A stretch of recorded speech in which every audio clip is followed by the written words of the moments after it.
Passar de dentista a uma atividade completamente incrível foi.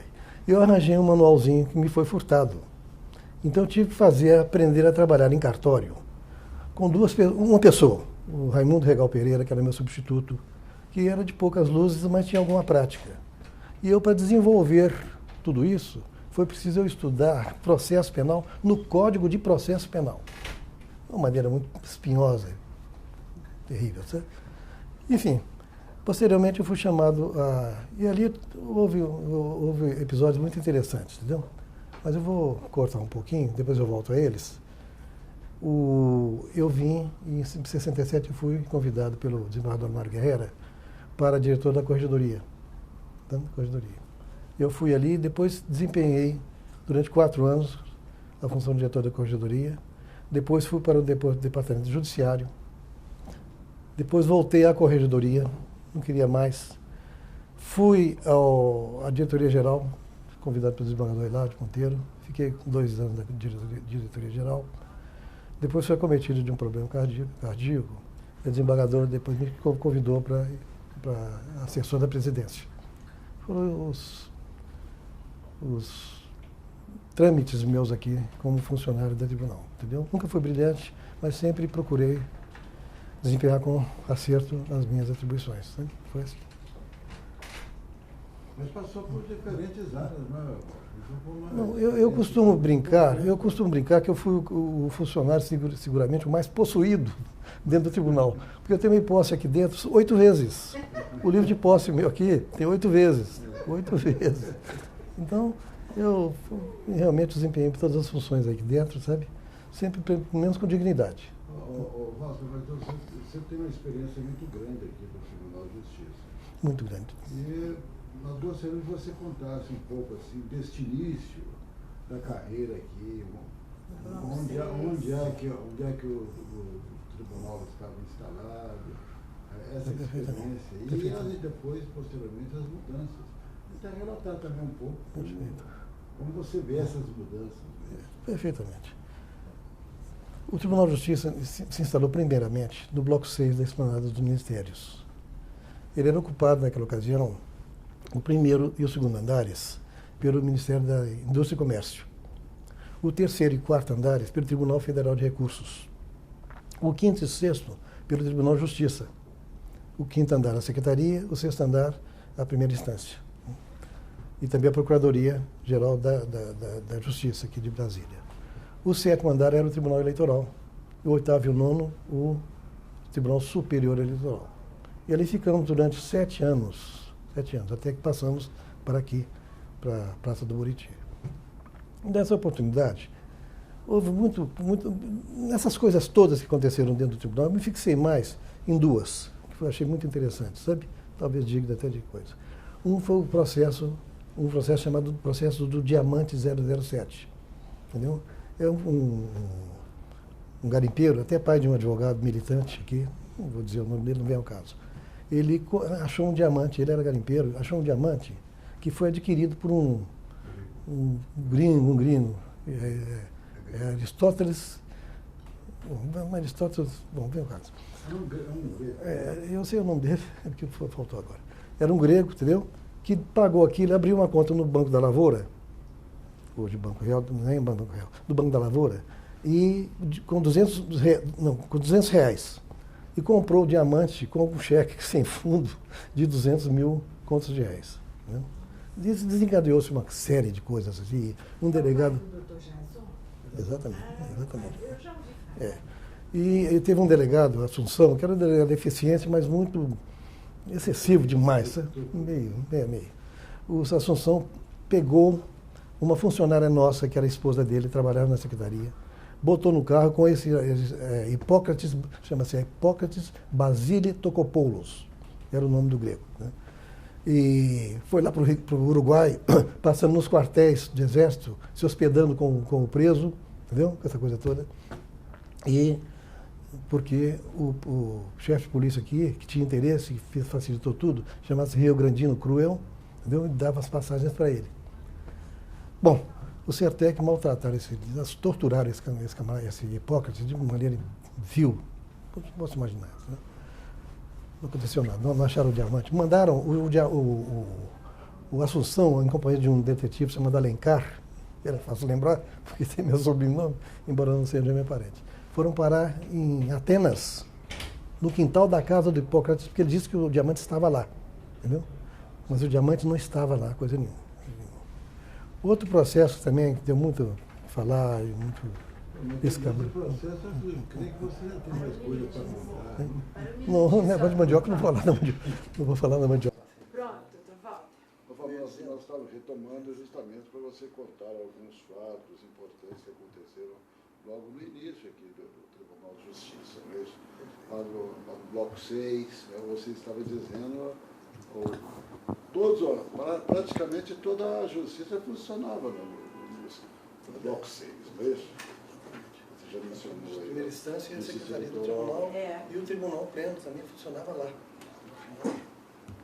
Agora, o caso do Hipócrates Basílio Tocopoulos, ele foi um processo interessante. Ele começou com as servícias com um cheque sem fundo. E, como tal, foi parar lá na segunda vara criminal. Veio as servícias e capitularam com tentativa de homicídio. Não, eu vou recapitular. Foi para a primeira vara criminal, cheque sem fundo. Depois, o processo das servícias, a que ele foi submetido, veio para a segunda vara criminal. Que serviços foram essas? Que serviços foram essas? Você sabe, não sabe? As coisas mais bárbaras que você possa imaginar que fizeram com esse homem. Inclusive, é o episódio que eu lhe dei, em que a Edna, que era colega nossa, entendeu? Foi com a Assunção lá para o Uruguai procurar o diamante no Uruguai, porque o Grêmio disse que estava lá em Montevidéu. Eles foram. Depois foi o Assunção e o Alencar foram lá para Atenas, para o quintal da casa do Grêmio, que ele disse que estava na casa dele, deu o endereço bonitinho. Não acharam nada. Finalmente houve a denúncia grande e o processo não deixou de correr da segunda vara, porque o juiz entendeu que havia uma conexão com o primeiro processo. Um chamou o outro, entendeu? Então esse processo foi para a primeira vara também. E lá o negócio era tão desagradável que eu acabei me perdendo em relação ao resultado dessa ação. Sabe? O outro processo que também foi muito escabroso e tenebroso e muita repercussão. Agora, mas antes de passar para esse segundo processo, você não tem mais alguma coisa importante a respeito desse caso aí? Não, se o doutor Rios quiser que eu particularize o tipo de serviço, entendeu? Eles introduziram a mandioca no ano do grego. Isso foi E ele morreu, esse grego? Não, esse grego cumpriu pena e se escafedeu. Mas a pena que ele cumpriu foi do cheque sem fundo só?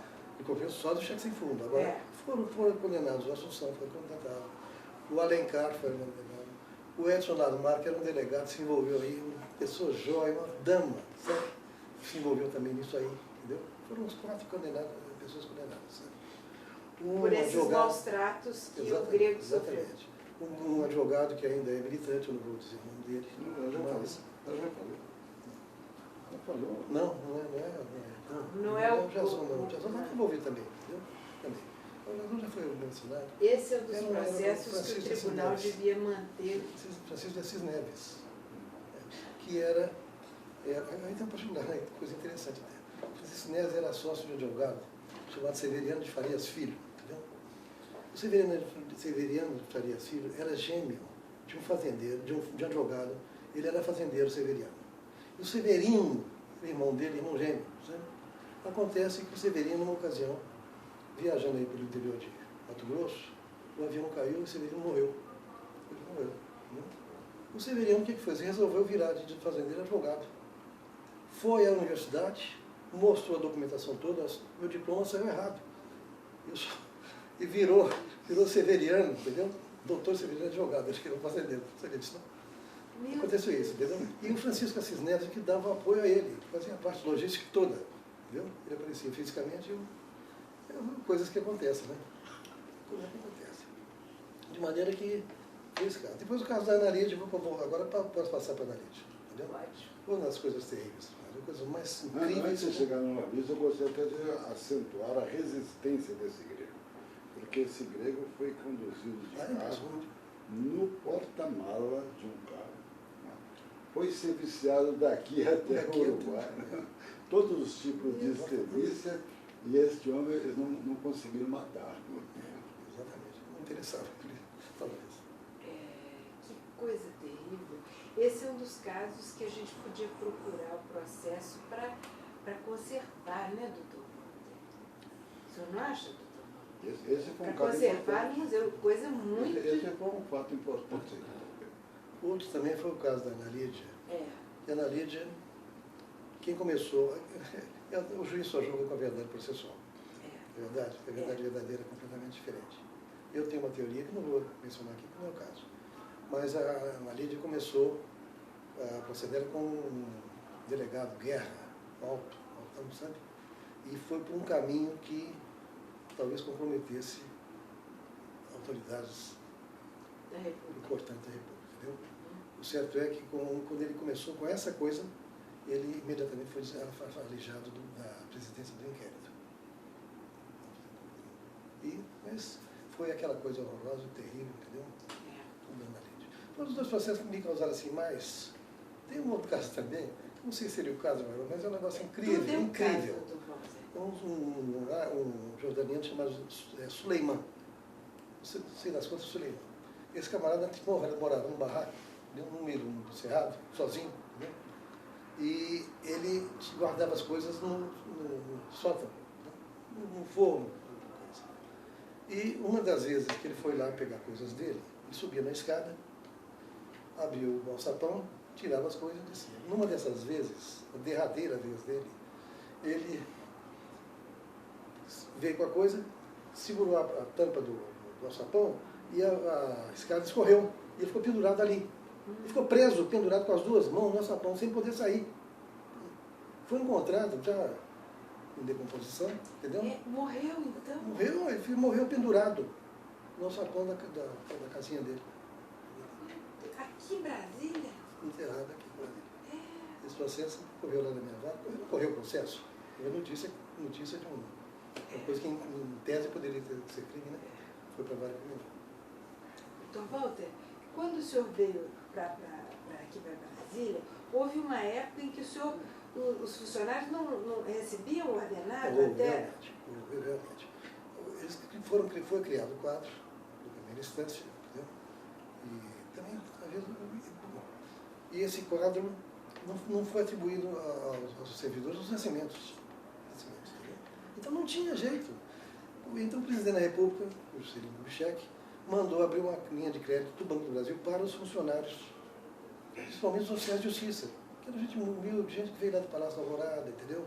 Como servente, como mensageiro, como garçom, sabe? A gente humilde. E por isso mesmo, depreende-se. O presidente do tribunal queria, vamos dizer assim, filtrar o funcionalismo, melhorar o funcionalismo, perceber que ele não se interessou disso, não. Por isso, nós fomos N vezes lá ao tribunal, à Câmara dos Deputados. Eu uma vez saí de lá, quase saí lá preso, um deputado baiano, Salvador Oliveira Brito, muito chegado ao presidente do Tribunal de Justiça, entendeu? Porque eu acabei dizendo o que não devia dizer, sabe? Assim, foi nessa prisão. Então nós não recebíamos. O escrivão tinha as custas processuais. A custa de cartório criminal é terrível. Só quem paga a custa é quem... A maioria não tem como pagar custas, entendeu? Não tem. Então, a gente sobrevivia, estava na casa do sul e tudo mais. O certo é que só em agosto de 61 que vieram os vencimentos fixados. Evidentemente com efeito retroativo, mas só em agosto passou desse tempo todo. E o senhor morava onde aqui, doutor? Eu morava num apartamento do meu sogro, lá na 108 Sul. Depois eu fiquei com esse apartamento, né? E adquirimos, né? Eu morava com ele lá e a família dele. Evidentemente, minha mulher também. E o primeiro juiz com o qual o senhor trabalhou? O primeiro juiz com quem eu trabalhei aqui foi o doutor Castelo Branco. Djalma Nicolás de Castelo Branco. Ele foi juiz do Tribunal do Júri? Era juiz do Tribunal do Júri, sabe? E quando eu fiz a permuta com o juiz que vão da disciplinar para criminal, pelas razões que eu já expus, ele não queria me deixar sair de jeito nenhum. Me aumentou demais e tudo mais. Eu me senti até elogiado. Sabe? E quase não fui como escrivão, graças a um desembargador que esteve aqui, que me fez uma grosseria tão grande, no primeiro dia de contato que eu tive com ele, entendeu? Porque eu, em termos de magistratura, o único conhecimento que eu tinha era com o Márcio Ribeiro. Um gentleman. Um gentleman.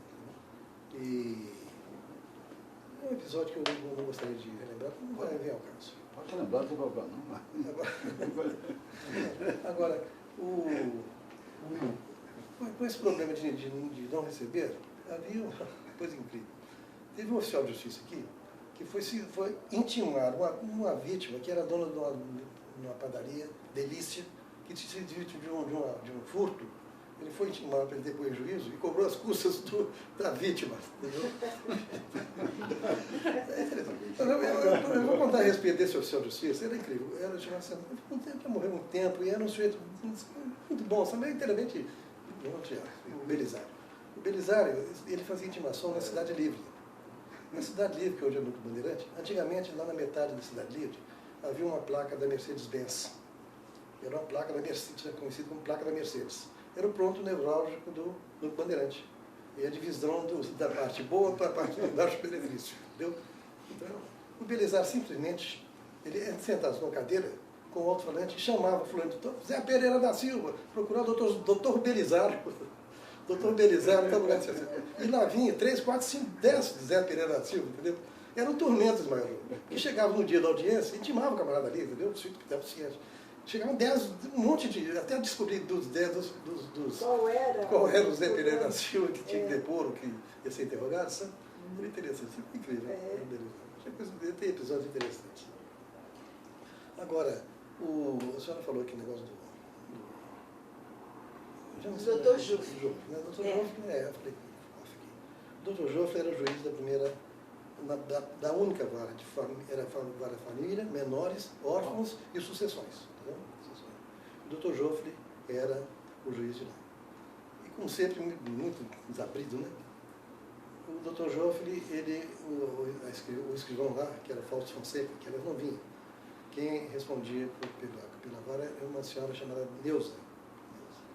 E ela requisitava, no começo, material para o cartório, material de consumo, e era atendida, sabe? Mas não era devida, na realidade não era devida a ela. Mas ela precisava daquilo. O certo é que ela continuou pedindo e, de repente, negaram, pararam de fornecer, sabe? E ela comunicou o fato ao Dr. Joffre. O Dr. Joffre não teve dúvida. Pegou uma capa de papel que endereça os diários oficiais, Diário Oficial, Diário da Justiça, virou aqui de lado e fez a requisição do material ali, justificando por que fazia aquilo, entendeu? Certo é que o material veio. Eu, como disse a senhora, posteriormente eu vi esse material, essa coisa na diretoria-geral do tribunal. O pedido do Dr. Joffre, manuscrito. Existe, será? Eu não sei. Eu não joguei fora. Eu deixei no cofre da diretoria-geral. Documento importante. E doutor Walter, quando o tribunal mudou-se do bloco 6 aqui para o anexo do Tribunal de Justiça, o primeiro anexo, como é que foi isso? Isso foi feito mais ou menos um ano militar. Inclusive, uma ocasião, quando nós viemos para cá, eu tinha muito prestígio com o Lindolfo Prieto, que era um engenheiro encarregado dessas obras aqui, aliás, das fundações, né? Lindolfo Prieto. E ele me reservou uma área ali do lado esquerdo, daqui para lá, no bloco de lá, que depois foi reclamado por um juiz, de Sebastião Rios, entendeu? Que tinha pedido para ele. Mas o meu prestígio foi maior e eu fiquei com aquele pedaço lá. Você está lembrando disso? Aconteceu isso, sabe? Então viemos assim, agora a coisa foi terrível demais. Nós recebemos ordem de mudar às 6 horas da tarde, mudar para cá. Eu devia ter, só no meu depósito lá, talvez umas 5.000 armas, que foram jogadas dentro de um caixote, ou de vários caixotes. O certo é que passamos a noite botando a coisa lá no cartório. E eu vi muito um operário pegando um revólver, brincando com o outro, pá. Coisa incrível, incrível. Eu não podia nunca ter feito aquilo. Por sorte minha, nunca sumiu nenhuma arma lá, entendeu? Nunca sumiu. Por simples sorte, que era para ter sumido tudo. E essa mudança foi feita assim, sabe? E no dia seguinte já estávamos ali trabalhando pelo vapor. Doutor Walter, conta um pouco a respeito da sua atuação como diretor aqui do tribunal, diretor da corregedoria, né, e depois assessor.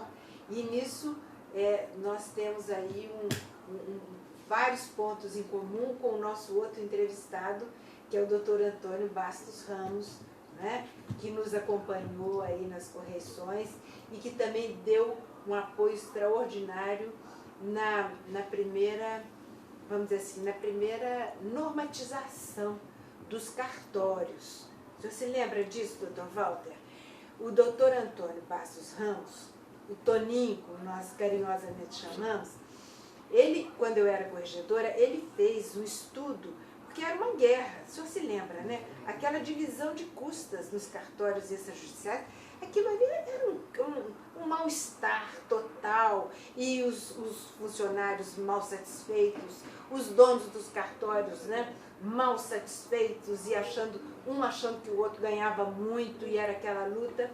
E por experiência do Toninho, ele fez o esboço que eu apresentei e que foi consagrado pelo Tribunal Pleno como uma regulamentação que pacificou essa questão, vamos dizer assim, dos rendimentos, da distribuição dos rendimentos e ordenados dos cartórios extrajudiciais. Conta sobre isso, doutor Walter. Eu não participei dessa parte, sabe? No cartório extrajudicial. Eu tive algumas reuniões em outras áreas, presidida pelo desembargador Belo Martins, entendeu? Na cadeira do juiz, a Leia, o Toninho estava lá, e eu também, lá no Jornal Nacional. Coisa pouca, sabe? Eu não participei disso, não. Havia aqui a nossa regimento de custas, que era o decreto 115, assim, famoso, ele já ensinava isso, sabe? Como é que se faz, como é que se procede, mas é difícil segurar isso. Cada um dava uma interpretação diferente e agia de acordo com o seu interesse próprio. Né? Então, agora, sem terminar a entrevista do Dr. Walter, eu queria que o Dr. Antônio começasse a entrevista dele e chegássemos ao mesmo ponto dos cartórios, e aí nós vamos entrar nas correições. Fala. Os escreventes... Primeiro, Toninho, o Dr. Rios vai apresentar você para poder sair, porque os vídeos saem separados, mas de qualquer forma ele vai apresentar você. Hoje nós temos também aqui a presença do Dr. Antônio Bastos Ramos. Bastos Ramos, né? Conheci por Toninho, né, Toninho? Substituto do segundo ofício do registro de imóveis. A justiça aqui há muitos anos, mesmo, e hoje se encontra lá como substituto da doutora Leia, mesmo. Segundo ofício do registro de imóveis. 42 anos de serviço. É mesmo? Então me parece que o Walter já deu a deixa para você iniciar aí, não é isso? Você então poderia contar para a gente. De onde veio, sua formação. Um pouco da sua formação pessoal. Eu sou mineiro de Cordisburgo, saí de Cordisburgo... Dá para escutar bem? Tá saí de Cordisburgo. Cordisburgo... Você tem que dizer o significado da palavra e também a terra, do Guima. Cordisburgo significa cidade do coração, Cordes do coração, e Burgo, cidade. Terra do Guimarães Rosa, né, o mais ilustre escritor, mais ilustre de Cordisburgo. Né? E eu vim para Brasília em 1960, transferido do Banco Mercantil do Brasil. Em 62 eu fui chamado para trabalhar no cartório do primeiro ofício de registro de imóveis, e nós tínhamos de fazer uma prova de suficiência naquela época, porque os titulares, né, que eram amigos do rei, né, que não precisavam fazer o concurso, que era o contrário. Nós é que fazíamos o concurso e ele era nomeado. Então eu fiz essa prova, eu entrei para o cartório em novembro, em fevereiro eu fiz a prova e com o doutor Valdir Meurer, era uma prova de suficiência ao juiz da primeira vara civil, né, que acumulava, né, registros públicos. Naquela época quem estava lá era o doutor Valdir Meurer. E eu fiz a prova com ele, fui nomeado em março de 63 pelo presidente João Goulart e o João Mangabeira, que era ministro da Justiça, e entrei para o cartório. E daí, em 67, quando abriu os outros cartórios, a Lélia me convidou para ser o substituto dela e eu estou lá desde 19 de julho de 67 até hoje. E o que tem para falar com relação então nós éramos, né, veio quando foi feita a Organização Judiciária do Distrito Federal, ela tinha não abrangia tudo. Então nós falávamos que se aplicava na omissão, aplicava-se do Distrito Antigo do Distrito Federal. E lá nós tínhamos eles tínhamos uma participação na renda do carro, 1/3 da rasa. Entendeu? E então aquilo a gente participava daquele 1/3 da rasa. Depois veio, de 1979 para cá, veio todo mundo, já não era mais estatutário, era seletista. Aí ficou aquela confusão, né? Ele não participava da rasa, mas muitas das vezes ele exercia a função de escrevente. E também fazia aquele concurso, né? O tribunal fez diversas vezes concurso para escreventes juramentados.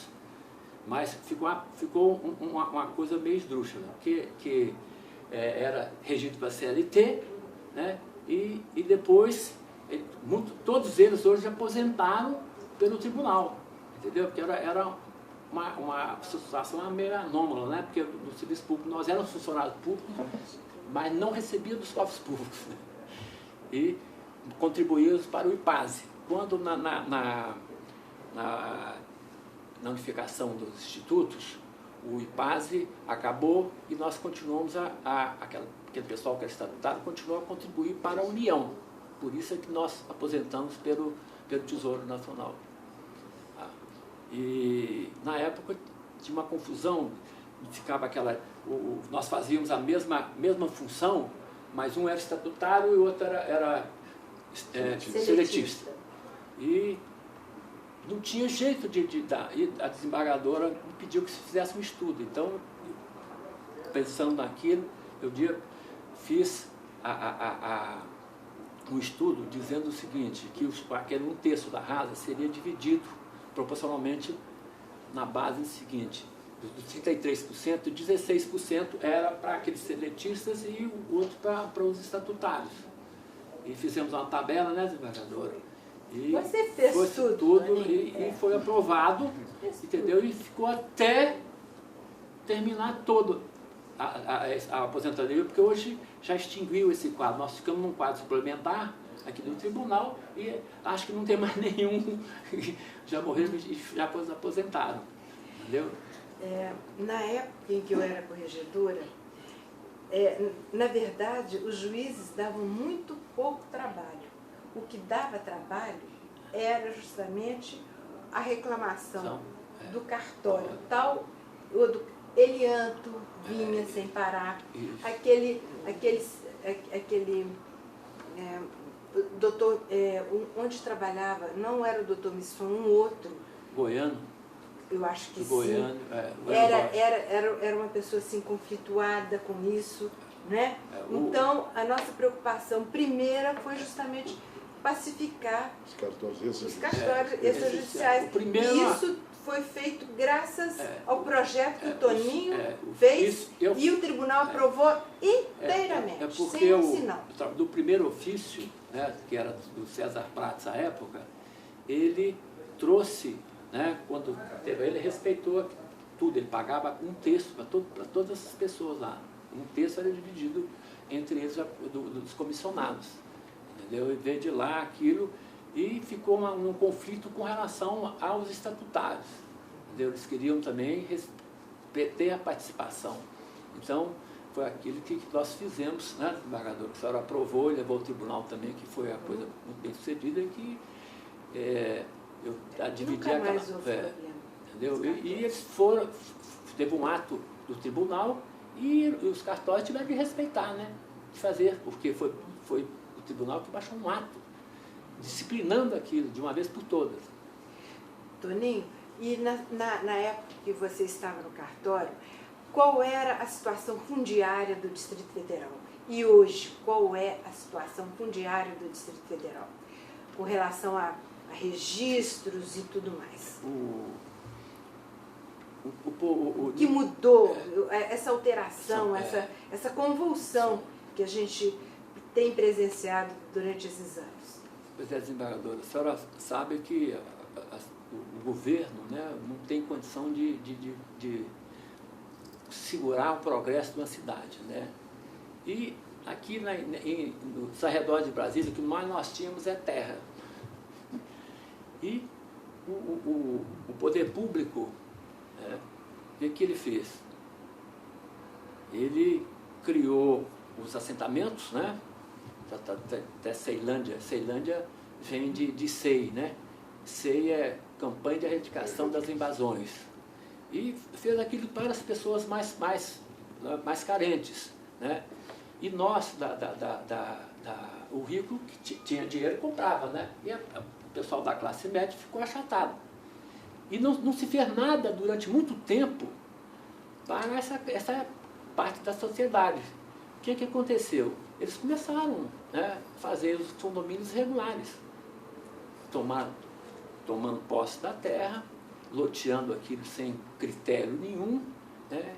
E houve, a desembargadora até baixou um provimento, aí, o provimento número 7, proibindo aqueles, né, as divisões daquelas glebas em unidades, e prevaleceu por muito tempo aquilo, tentando frear essa ocupação irregular das áreas públicas do Distrito Federal, né? Área pública e particular também, né?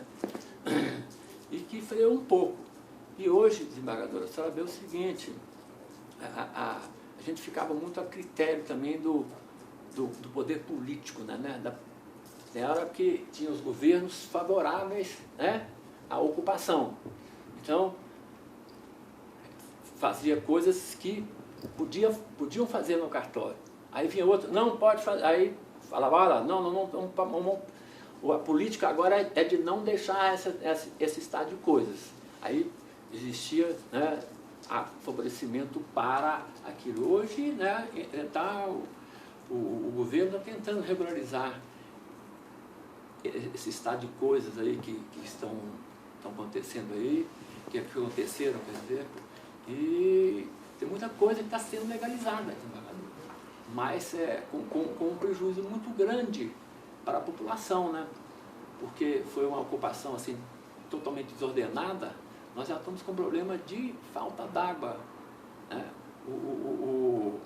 Ontem, segunda-feira, saiu uma reportagem da superintendente do IBAMA, ela está falando que Brasília tem de parar de crescer, não pode crescer mais, porque não tem nem lugar para jogar o esgoto. Quer dizer que, né, mais, é muito grave. Muito, por exemplo, Distrito Federal, negócio grande, né? Você vê falar isso que não tem, né? Toninho, você acha que aquela decisão do Tribunal de Justiça, anterior, inclusive, eu não presenciei, anterior a 74, 70, não me lembro, definindo, ou então caracterizando como particulares terras dentro do quadrilátero, você acha que aquilo ali foi um início dessa desorganização toda? Não acho, desembargador, porque existe mesmo, eu conheço bem a situação fundiária aqui de Brasília, tem muita área particular aqui dentro. Existia, mas havia uma tese, que todas as áreas dentro estariam automaticamente desapropriadas. Isso, né? Isso veio da Constituição do Império, dizendo o seguinte: a gente estudava, na época, tinha um mapa do Brasil, tinha um quadradinho lá, né? Futuro, área reservada ao futuro Distrito Federal. E houve uma decisão aqui dizendo o seguinte, que aquela área que estava reservada para o futuro Distrito Federal, ela já estava incorporada como domínio público.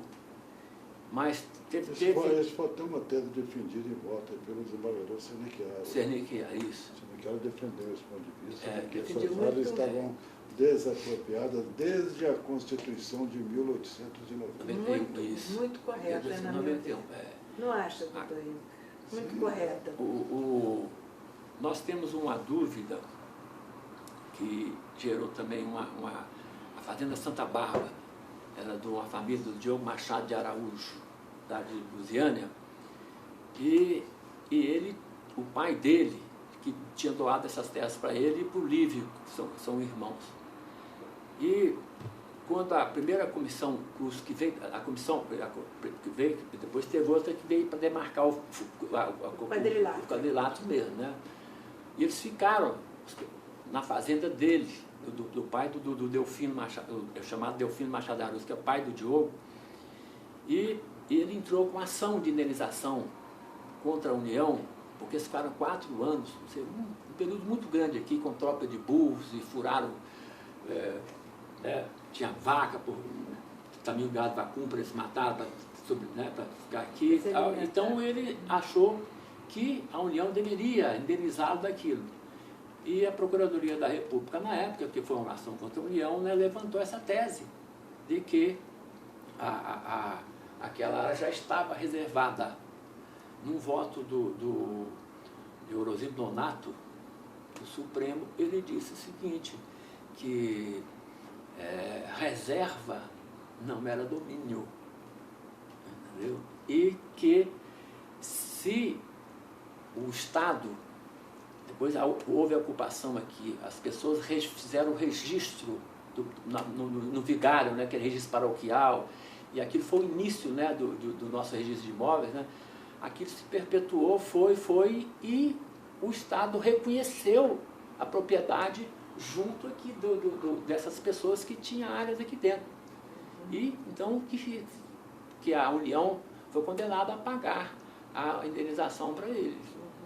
Entendeu? Aí sim que nasce o problema da propriedade privada aqui dentro.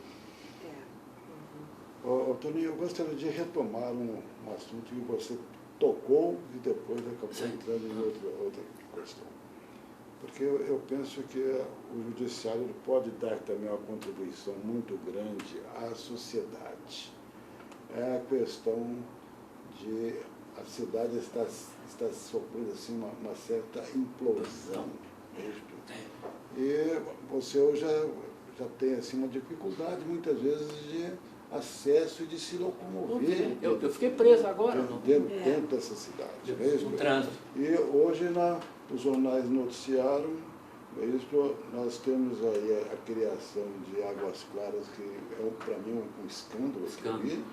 E também o Noroeste, a criação de uma cidade aqui no Noroeste, e acabando com todo assim, o patrimônio florestal que nós temos aqui e áreas de proteção ambiental.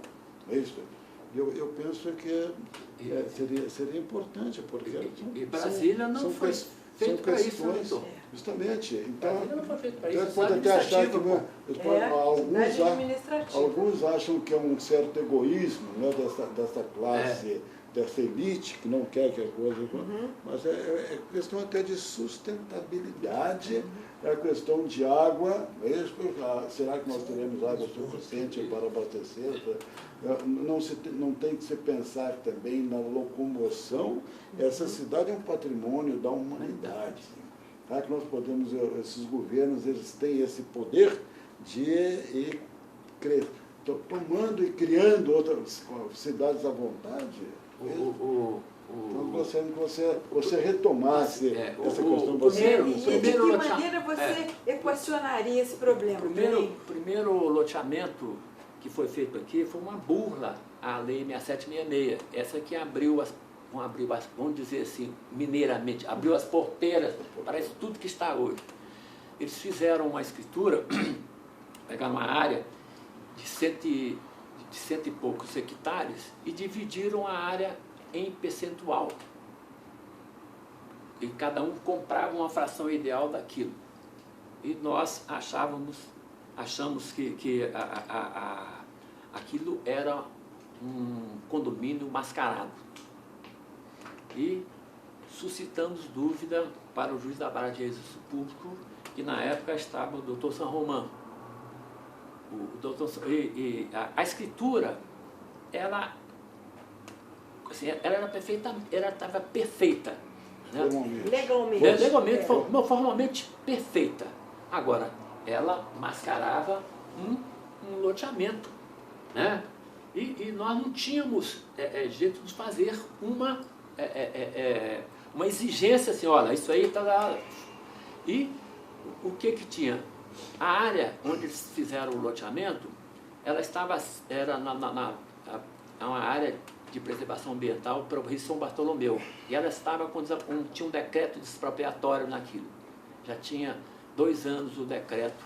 E lá no decreto falava o seguinte, que qualquer benfeitoria realizada após a edição do decreto não seria passível de indenização. Então, nós pegamos este ponto para suscitar a dúvida, entendeu? Protegendo aquele adquirente. Tá? E o doutor San Román, baseado no Código de Processo Civil que tinha 75, né? 73, mas que então ele 75, né? 74, né? E ele falava que o juiz poderia fazer aquela visita em loco. Ele foi, né? Uma vistoria, ele foi lá com o secretário dele e mais outro companheiro de outra, não sei se era do funcionário do cartório, e dizendo que queria comprar o lote. E eles mostraram para ele toda a papelada, como é que funcionaria aquele negócio todo. Ele se municiou daquilo, veio e deu a sentença dizendo que era um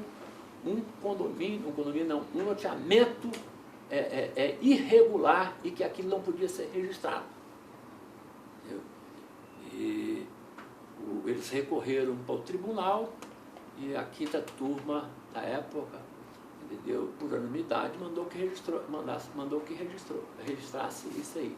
Aí abriu as porteiras para isso tudo que tem vindo aqui de facilitou. Foi nessa época, Toninho, que houve aquela reversão que a CAESB tinha feito eu não me lembro, porque eu não atuava nessa época na Vara. O Lago de São Bartolomeu, é lá para fazer o lago para nós.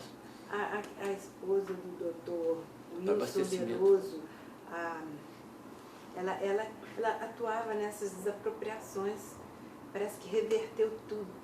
Desapropriaram tudo e depois tiveram que voltar atrás em tudo. Foi isso, não foi? É isso.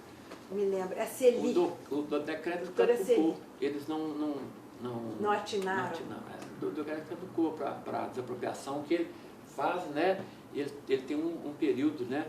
Falar, esse decreto fica para 2 anos, para 4 anos, não sei, parece que ele caducou. Eles a desapropriação não aconteceu.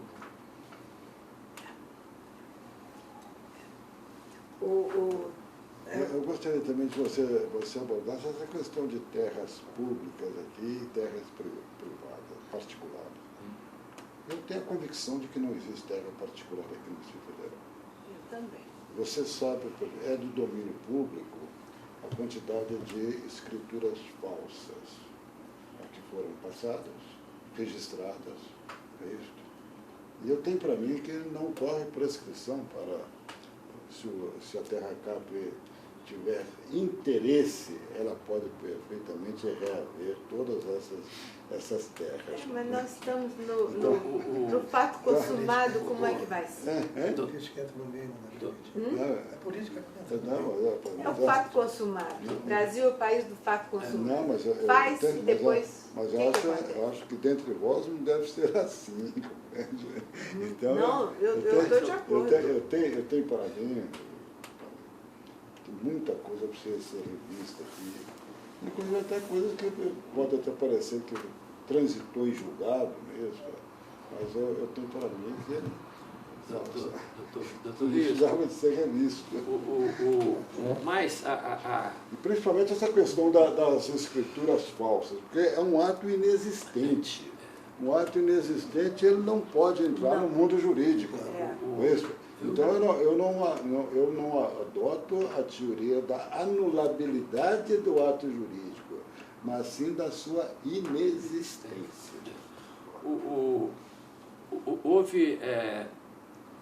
Foi criada uma comissão de desapropriação, né? E tinha um impedimento constitucional que o poder público federal não podia desapropriar áreas dos estados.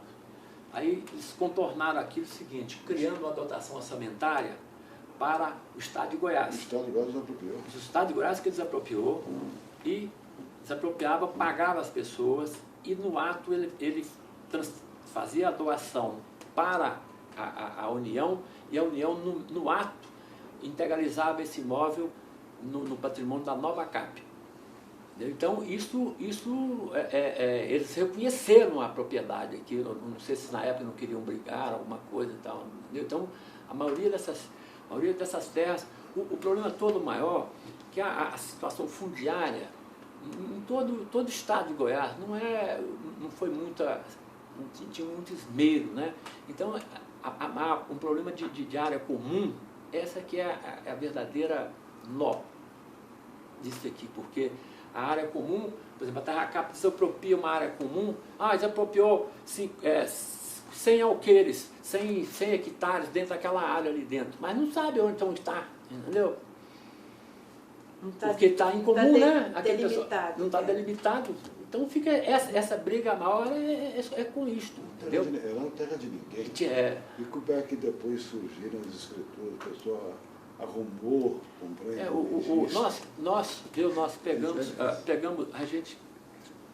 pegamos mais diversas escrituras falsas, entendeu?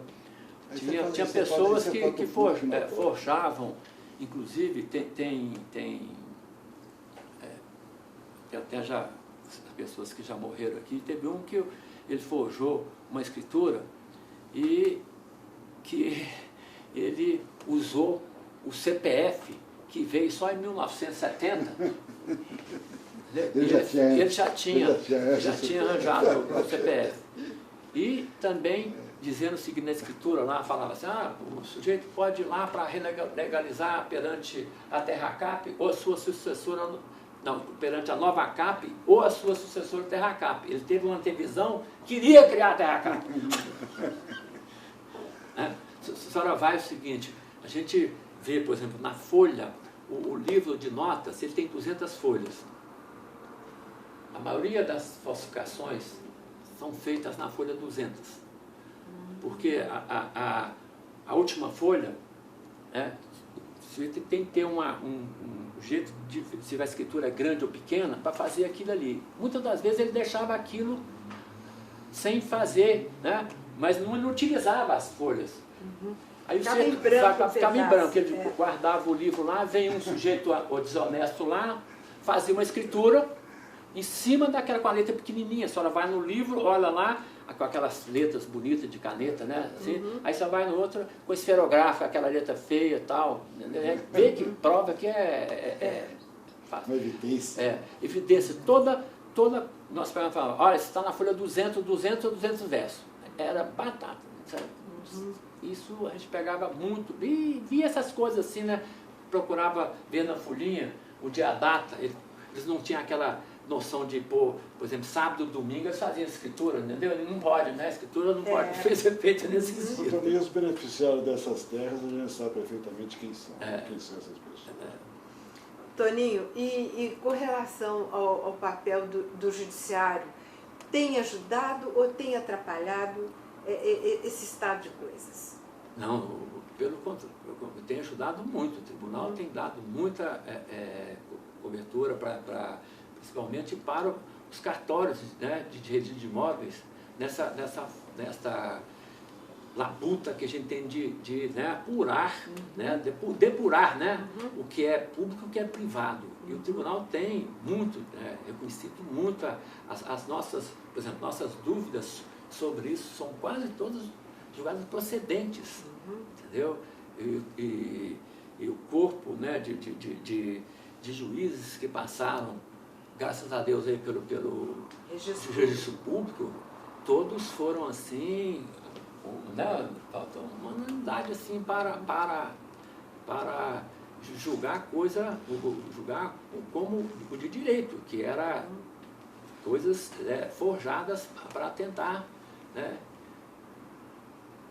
legalizar aquilo pelo nome deles. E algum fato interessante, Toninho, pitoresco, dentro desse seu, vamos dizer assim, desse seu mundo diferente do nosso aqui, jurídico, mas ao lado também? Eu tenho um fato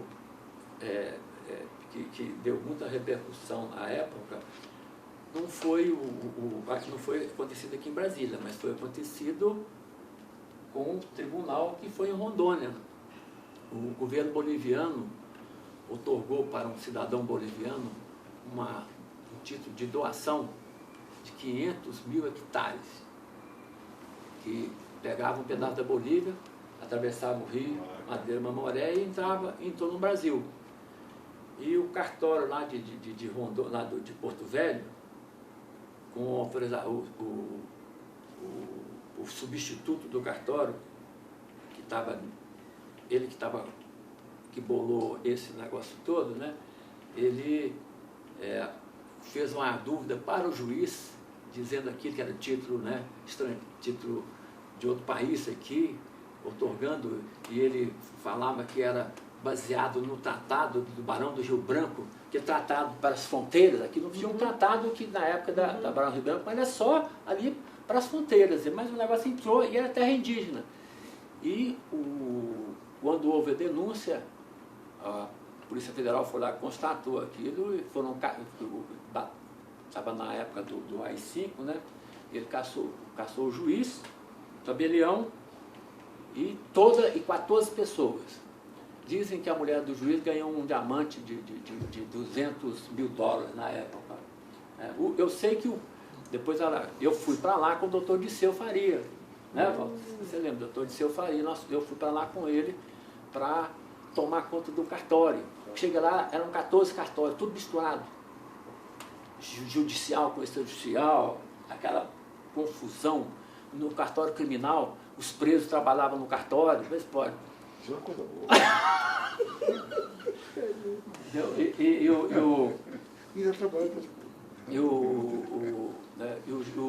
O sujeito anularam aquilo, né? E a grilagem lá também em Porto Velho é um negócio assim violento, né? Porque o território foi criado com terras do Mato Grosso, quando o Mato Grosso não tinha de ser dividido, e do Amazonas. Então nós tínhamos títulos expedidos de definitivo de terra do estado do Mato Grosso e do estado do Amazonas. Do estado do Mato Grosso, os títulos tinham de 10 mil hectares a 12 mil. E tinha uma firma lá, uma multinacional, que comprou esse título de 12 mil. E foram feitas umas 4 ou 5 averbações à margem da transcrição, porque naquela época se falava transcrição no livrão, né? A terra só foi espichando. E já estava com mais de 62 mil, mais que muitos municípios, que era a terra dessa firma nacional. E o desembargador Colombo Cerqueira esteve lá na época, né, fazendo uma correção, aquele que tinha os corregedores tinham dado determinado tempo fazer, né? Tinha de 2 anos ir lá fazer. E ele me perguntou, como é que tá? Eu mostrei para ele alguns casos assim, e ele ficou assim, indignado. E pegou o livro, ele não fez o relatório, não, ele pegou o livro de registro, de transcrição, o último que tinha feito lá, ele riscou assim, umas 3 linhas assim, e deu um despacho naquele livro. Uma coisa assim, espetacular. Inusual. Né? Inusual, mas disse, ele terminou, eu não lembro mais o despacho todo, não, mas ele terminou assim, um negócio assim, muito bonito assim. As terras do território federal de Rondônia são muito férteis, mas não tão férteis de terra gera terra. Terra fêmea. Terra fêmea vai gerando. Eu fiquei lá 9 meses, desembargador, no território. O desembargador Dirceu também? Dirceu, ele voltou. Ele foi e voltou para julgar o crime da Ana Lídia. Né? E o Simão, o doutor Simão, que era o juiz substituto, foi e ficou lá 2, 3 meses, parece, mas o fórum estava caindo e ele fechou o fórum e me deixou sozinho lá. Mas eu tinha muito apoio do governador na época, porque antes de eu ir embora, eles me chamaram lá no ministério, que cada ministério tinha um SNZ, né? Tinha um SNZ lá dentro, né?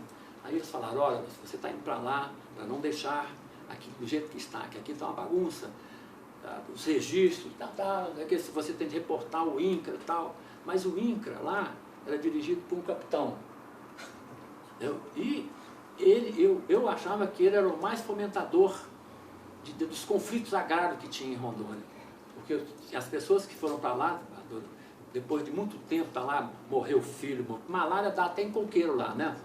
Entendeu? Então, tem pessoas perderam. Aí depois que estão lá com a fazenda dele bonita, não sei o que, ele falava, pode para tomar lá, que aquela área ali é a área devoluta, pode entrar lá.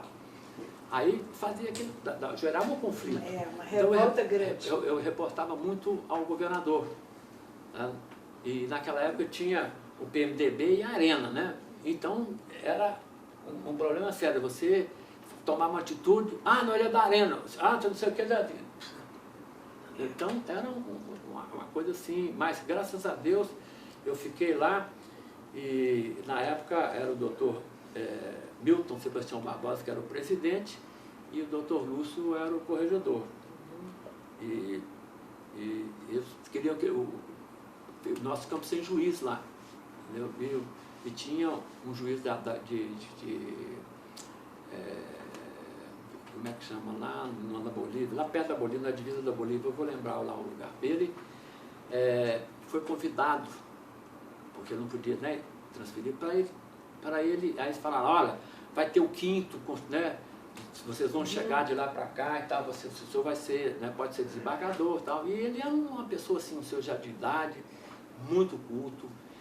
Ele foi a primeira pessoa no Brasil que escreveu sobre o primeiro livro sobre o Código de Processo Civil, que tinha entrado, né, em vigor naquela época.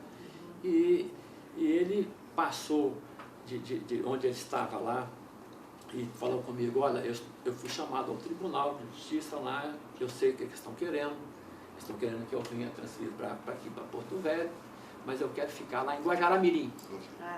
Eu quero ficar lá, porque eu gosto de escrever. A comarca era pequenininha. E ele veio e passou e falou assim, eu só fico se você ficar comigo. Eu não te conheço, mas eu tive muitas boas referências sobre você aqui e tal, então você fica comigo. Eu falei, doutor, eu não posso ficar, eu tenho família, eu tenho filhos pequenos, eu vim para cá para ficar 2 meses, já estou aqui. Aí eu disse para ele, vamos fazer o seguinte, eu fico com o senhor até dia 18 de dezembro, que é o dia que o tribunal ia fechar. Isso.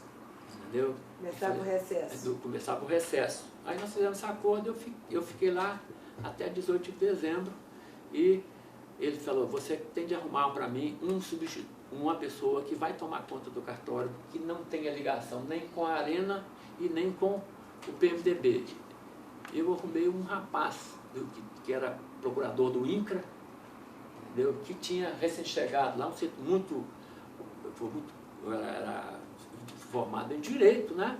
E eu falei com ele, você vem para cá, o dinheiro que você recebe lá no INCRA, eu vou lhe pagar esses 3 meses, depois você fica aqui com o rendimento do cartório. O tribunal tinha dado poder para nomear uma pessoa para responder para o expediente do cartório. Entendeu? Você vai ficar aqui. Aí foi feito assim um acordo com o juiz e eu vim embora depois. Mas, desembargadora, eu tinha Vilhena dista 750 quilômetros de Porto Velho. Eu tinha de pegar um avião da TABA para ir lá. Lá não tinha nada. E para quem tem um medo que você tem de avião, que eu, nós sabemos ainda, doutor sobrevoava, né, aqueles aviãozinhos TABA, assim, tem a hora que você passava não sei quantas horas sem ver uma clareira assim, né? Daqui a Belo Horizonte, eu tomar conta do cartório, né, lá não tinha nada. Eu tinha um advogado, uns advogados que reunia, aí toda semana ele vinha e trazia reconhecimento de firma das pessoas para fazer procuração.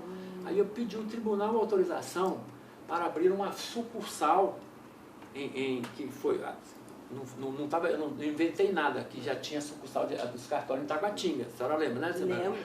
Mas só para reconhecimento de firma, procuração, esses atos assim mais corriqueiros, né? Problema da população. Da população, né? Você vê o seguinte, teve um senhor que veio de rapaz novo, chegou lá, ele que estava fazendo isso, ele chegou a governador do território. É mesmo. Branco, era Branco, chamava o sobrenome dele Branco. Ele foi aqui, foi deputado, né? Depois um dia encontrei com ele, falei com ele, ele disse, pois é, como é que foram as coisas, né, Tony? Você foi tal, e eu cheguei a governador do estado, né? Conheceu muita gente, né? Um dia o telefone era horrível. Um dia o oficial de justiça foi fazer, de mês em mês a gente mandava cumprir os mandados lá, né? Penhora, aquele negócio todo, né? Aí o oficial de justiça é novo, tinha feito concurso, ele até era muito capaz esse rapaz, hoje ele é até titular de cartório lá. Ele ligou para mim e disse, olha, eu só encontrei aqui, o sujeito, o devedor, só tem uma porca com 10 porquinhos, como é que eu faço? Eu falei, pelo amor de Deus, eu pego um caminhão para levar, eu falei assim, você vai tratar dela? Falei, nomeia, se tiver esse valor econômico, você nomeia aí o dono da porca, né, o devedor, fiel depositário aí, e vem embora, faz a penhora e nomeia isso para ele. Ele queria trazer para cá, falei, vai para onde? Então, eram os problemas assim, do desembargador, um negócio que a gente, né? Surreal. Surreal, né? O cartório, né? Doutor Simão, né? Que nós tivemos um negócio assim, a hora foi tomar conta daqueles 14 cartórios. Aí a primeira coisa que eu fiz foi tirar os judiciais, separar os judiciais dos extrajudiciais. Aí pediu o governador para me arrumar um prédio que não tinha, aí ele arrumou, e o fórum estava caindo, estava cedendo lá. Ele arrumou o fórum, onde era a estação da Estrada de Ferro Madeira Mamoré. Então nós passamos lá o judicial para lá, e eu aluguei uma outra sobreloja para os extrajudiciais. E separei. Eu tinha levado o Adolfo comigo, que o doutor Disseu levou, e ele ficou lá para auxiliar na parte judicial, porque eu não tinha ninguém, né, na parte judicial. E eu te levei mais 3 pessoas aqui de Brasília para me ajudar naquela parte, que era um negócio muito grande, né? E conseguiu regularizar lá, Toninho? Não, eu deixei muita hora, pois eu fui embora em 75, 76 entrou em vigor a nova lei dos registros públicos. Eu deixei tudo montado para a pessoa que ficou lá entrar 0 quilômetro, né, na nova lei dos registros públicos. Organizar é muito fácil. Nossa Senhora. E você teve outro tipo de designação do tribunal nesses termos, Toninho? Só quando foram entregar, quando passou o território, eu fiz parte da comissão que foi entregar a justiça para eles lá. Sim. Quando eu estive lá, tinha um doutor Fuad, era um próspero advogado, presidente da OAB, e nós tivemos no primeiro caso nós tivemos uma área de atrito. Eu falei com ele que não poderia registrar naquele documento, e ele queria que registrasse. Era um contrato de arrendamento que não tem previsão legal para ser registrado em cartório de registro de imóveis. Eu não quis registrar, ele me contestou e tal, e até aspas, eu falei, doutor, não adianta o senhor gritar comigo, eu não sou surdo e não vai resolver o problema, né? Por que o senhor, o senhor sabe melhor do que eu, sou suscita dúvida, né? E isso. Mas depois nós ficamos muito amigos. Ele pensou que a gente foi lá e falou, não, vocês vêm de Brasília aqui, querem ensinar a gente a trabalhar. Não, nada disso, nós estamos aqui é para resolver esse problema, tomar conta daqui e tal, nós não temos essa intenção disso não. E quando nós fomos para lá, ele ficou sabendo que eu estava na comissão, que eu fui lá para entregar os bens imóveis, né? Fazer o apanhado daquilo, eram 3 casas de juízes, o fórum e 2 casas em Guajará-Mirim e o fórum de Guajará-Mirim. E eu fiz o apanhado logo e fiquei com o pessoal depois fazendo o acervo do tribunal, e o tribunal queria uma rádio que ia passar para outro território. E pegar os carros novos que tinham, mas nós não conseguimos, entendeu? Na época era o doutor Juscelino. Você lembra disso, Val? Doutor Juscelino, você era... E que nós queríamos fazer aquilo, mas nós não conseguimos, não. E esse doutor Fuad, ele foi nomeado pelo governador lá para fundar o tribunal. Então ele que indicava as pessoas para ser desembargador. E ele, lá em Rondônia, um calor assim insuportável. Né? Não ia de paletó e gravata para as audiências, aquele negócio todo e tal, não tinha né? Mas ele começou a exigir dos advogados, para falar com ele, tinha de paletó e gravata. E eu fui para lá de tênis, né? Estava de tênis, calça jeans, não sei o que, e ele mandou me chamar, sabe? Soube que eu estava lá, né? Mandou me chamar e eu disse para ele, olha, fala com ele, que eu fiquei sabendo que ele estava, né? Exigindo paletó e gravata, não sei o que e tal, e eu não vou lá. Ele falou assim, não, você pode vir até pelado. aí eu fui, mas levei o presidente, né? Não podia passar por cima do presidente. Falei, vamos lá comigo para saber o que o cara está querendo, né? Aí chegou lá e falou, olha, a justiça é una, não tem esse negócio não, ó, aquilo vocês têm que deixar aqui pra gente, não sei o que. Falei, doutor Fuad, nós viemos aqui, foi fazer só, né? Ver o acervo do tribunal, fazer um apanhado aqui de tudo, nós não viemos fazer, não vamos entregar nada, não sei o que, tal. Mas ele disse, não, porque isso eu não vou entregar, não sei o que, não, você vai resolver com o presidente, vai ser resolvido entre você, né? Entre o presidente de você, foi o Carlos Alberto Macedo, que era o presidente dessa comissão, né? E lá tinha verba própria, então também foi outras pessoas para fechar a conta do tribunal lá e tal, né? Mas graças a Deus nós fizemos tudo, não houve briga, não houve nada. E quem ficou com a casa dos tribunais lá, dos juízes, foi a Justiça Federal. É mesmo? Foi. Eu tinha conhecimento com o diretor-geral daquele, na época chamava TFR, né? Tribunal Federal de Recursos, não era? Era né? E o tribunal, ele falou lá que estava instalando a justiça lá e não tinha casa, não sei o quê. Eu falei, olha, procura o doutor Juscelino, entendeu? Que ele tem umas casas lá, não sabe que aquilo, né? Aí, ele estava subordinado ao Patrimônio da União, mas em Manaus, entendeu? Aí eu falei, olha, você tem de falar com o doutor Juscelino. Aí ele pediu aquele ministro Nery da Silveira, veio e conversou com eles. Acho que até o Walter também ajudou para passar as casas pro João, entregar, devolver a casa para o tribunal para o tribunal não, para o tribunal, a União, o Serviço de Patrimônio da União lá em Manaus, e ia destinar para o Justiça Federal. Entendeu? Doutor Walter, agora vamos lembrar um pouco aquelas nossas correições lá no Amapá e Roraima. Senhor, Lila, Toninho, eu e pagando as despesas da Divinha, o senhor pagando, levou a Divinha. Minha esposa também. Não é? É. Bom, nós chegamos lá, a situação estava um pouco ruim também, não é? Foi Roraima. O cartório de registro de imóvel lá estava... É, Nós sofremos até no desembargador. foi. Não foi fácil, não? Não, Era uma senhora, não a é? senhora, A a senhora pessoa que estava estava lá. tomando conta É. tinha morrido e a mulher era casada com o chefe da arena, lembra? Então ela foi para lá, para o cartório, mas ela não entendia nada de nada. Estava misturando as coisas lá, né? É. Quando, na hora que eu fui fazer a correção, aquele negócio, eu falei, gente, pelo amor de Deus, isso aqui não, se a gente ficar aqui um ano, não vai Vai dar certo. não vai dar certo. Falei, desembargadora, registra e você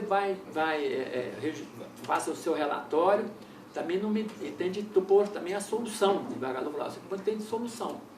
Então, eu fiz o relatório para ela dizendo que tinha de nomear um técnico aqui em registro de imóveis para ficar lá um tempo para ir. A proposição da desembargadora foi ao tribunal, o tribunal nomeou e designou a senhora para indicar o técnico, não foi? Foi sim. A senhora indicou, esse rapaz está lá até hoje, a senhora sabe, né? Exatamente. Foi indicação sua, afinal. E ele está lá até hoje. E essa senhora ficou tão indignada que fez uma denúncia contra mim. Eu falando que eu fiquei lá, Aí o Dirceu... eu estava com dor de cabeça, Não que sei nem o que fiz. aconteceu, o Dirceu Dirceu estava não reclamou no Ministério da Justiça, a senhora lembra? Foi sim. Foi Ministério uma da coisa Justiça. assim. Eu acho com toda razão. É. Ela foi muito prejudicada. Foi. Mas o doutor Dirceu, na hora que chegou na mão dele, ele acabou imediatamente. Pegou o Mandou processo lá, dispensá-la falou imediatamente. que era incompetente. Né? Tinha de ver um processo contra ela para ver o dano que ela tinha causado ali. Exatamente. Esse cartório lá, no Nino, eu deparei lá com a senhora, devia ter mais ou menos 90 anos de idade, escriturando qualquer coisa lá, sabe? Naquele tempo havia ainda aquele problema limite constitucional de 70 anos. Né? E a mulher, evidentemente, ela fazia mecanicamente aquela coisa, não sei se fazia certo ou errado, escrevendo no nome daqueles livros grandes. Eu chamei ela e falei, escuta aqui, quem é essa fulana de tal? Fulana de tal, Juca. Juca, entendeu? Mandar, né? Eu falei, Nino, é o seguinte, eu vou relatar isso para o corregedor, né? Agora eu fiz o seguinte, amanhã nós vamos embora. Né? Eu quero que você me leve lá no aeroporto, o termo lá de destituição dessa mulher, entendeu? É uma bobaginha, sabe? São menos. Mas era uma irregularidade que eu não podia desconhecer. Você até que levou lá no aeroporto, sabe? O distrato lá. Tinha 200 anos que a mulher estava lá dentro do carro. A situação lá ainda é meio esdrúxula. Ainda O Nino está lá até hoje. Está lá até hoje? Já passou de 70 anos, ele é aposentado do tribunal aqui e é titular do cartório lá ainda. Eu falei, mas você tem algum ato nomeando você? Porque ele agora, o Conselho Nacional de Justiça, está fazendo um controle rígido dos cartórios, não sei se a senhora sabe. Sei. E então nós temos de cadastrar o cartório, titular, substituto, nomeação, se é concursado ou não e tal. Você está fazendo esse trabalho para o Conselho também? Não. Uhum. Ele fez um projeto, né, e manda online para a gente no nosso site e a gente responde aquilo. Os cartórios são obrigados agora a enviar mensalmente agora para o Conselho renda, as despesas e do número de atos tal. Porque aqui em Goiás tem uma situação também outra situação esdrúxula de que depois daquela Constituição que obrigou a concurso público, o Estado de Goiás nunca fez concurso público. E tem pessoas que estão lá 10, 20, 30 anos lá dentro e agora o Conselho caçou todo mundo. Tem um projeto de lei efetivando. Né? E o Conselho está batendo para não passar esse projeto, né? Porque eles não têm, né, quer dizer, pode ser até uma coisa injusta, mas não é legal, né? Não, não é legal. Não tem justiça nenhuma. Doutor Walter, o senhor se lembra quando a gente foi, então, a Caracaraí? Nós fomos de avião, o governador nos emprestou avião, não é? Senta aí, Hermenegildo. O O Walter já governador... contou a história toda? Não sabemos ainda de quase nada. Doutor Walter, então nós fomos a Caracaraí, de avião, o governador nos emprestou o avião, né? E chegando lá, tinha um fórum pequenininho, mas muito ajeitado, e uma moça que nos surpreendeu pela competência, não foi? Foi. Você se lembra, Toninho, o nome dessa moça? Lembra, doutor Walter? Ela havia uma lá que era tabeliã e ao mesmo tempo oficial de registro de imóveis. Exatamente. Isso aí foi levantado para a senhora só para uma pessoa. Exatamente, foi. E o casamento, eu lembro, eu peguei entrou em vigor a lei do divórcio, né, e mudou o regime de casamento, né? O regime, né? Quem ficasse calado, né, seria parcial, né? Parcial. E a senhora se lembra, né? E ele fez todos os casamentos ainda no regime da comunhão universal de bens. E eu relatei isso para a desembargadora e ela disse, qual é a solução? Disse, a solução vale a vontade dos studentes, não é isso? Né? Se for, né? Aí, o que ele fez? Eu sugeri que o tribunal fizesse um ato convalidando aquele regime de bens e que a pessoa fosse averbado ali, dizendo, de acordo com o ato número tal, o tribunal convalidou. Né? E para não suprir a escritura pré-nupcial. Porque se chegar num outro lugar, o cartório de registro de imóvel, por exemplo, se chegar uma certidão daquela aqui, eu não posso aceitar, porque o sujeito está casado errado, né? Se ele não tem pacto nupcial, o que eu vou fazer? Acabar com o formalismo, basta você declarar, né? E a desembargadora o tribunal fez um ato convalidando aquilo, e eu falei que... Legislaram. Convalidando aquela situação ali. E que ele, também, se ele fizesse também, não sei quantos anos foram mais de 5 anos, ele podia ficar fazendo aquilo, né? Porque essa mudança aí, o nosso costume é do regime da comunhão universal. Não foi uma mudança tradicional. Não foi uma mudança feliz. Não foi. Devia ter permanecido, mas mesmo.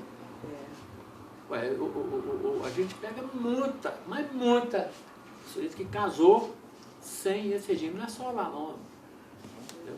Nós temos um caso, por exemplo, agora lá no cartório, que o sujeito, ele faz a habilitação, ele tem 90 dias para casar, ele fez a habilitação na lei e casou na nova, entendeu? Aí todo mundo questiona aquilo, mas tem uma jurisprudência já nesse sentido, dizendo que ele tinha de casar na lei Comunhão universal de bens. Porque ele se habilitou no regime da antiga lei. Aí dá tá vendo, mesmo que uma coisa é habilitação, outra é o casamento. Você está habilitado, mas não significa que você vai casar. Você está casado. Né? Até o dia da celebração do casamento você pode resolver. Quem também esteve lá em Rondônia também, por último, foi o doutor Hermenegildo. Foi Hermenegildo. Não foi, Leonardo? Foi o último que esteve lá antes da minha passagem lá. Eu já contei aí para o pessoal isso. O doutor Walter, conta mais a respeito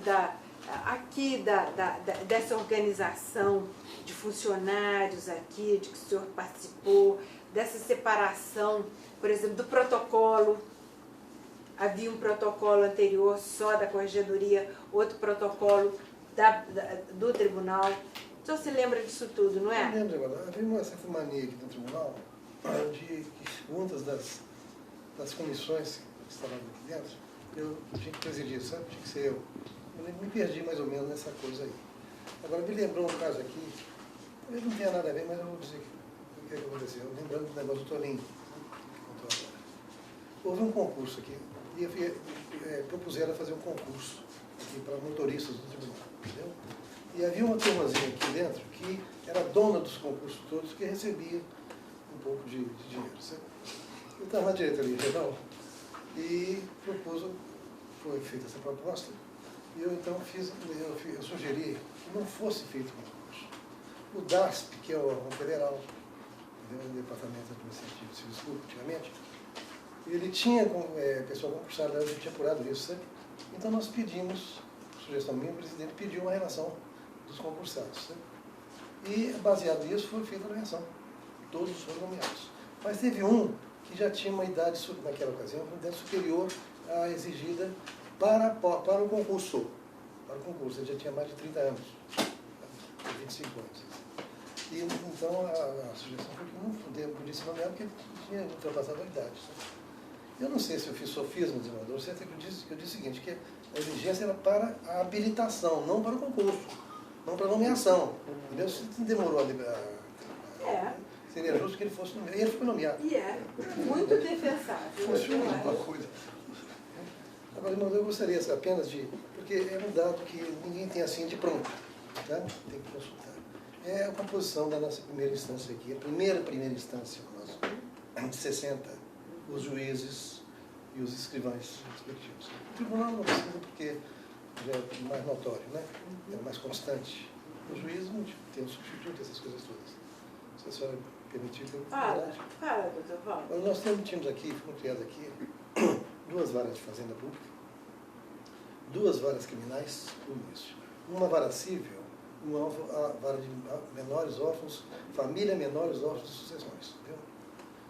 A primeira vara de família, ou era a única, o juiz era o titular, era o juiz Geraldo Joffre, e o escrivão Fausto Fonseca, que nunca veio aqui. Dono de farmácia no Rio de Janeiro. Fausto Fonseca. Uma rede.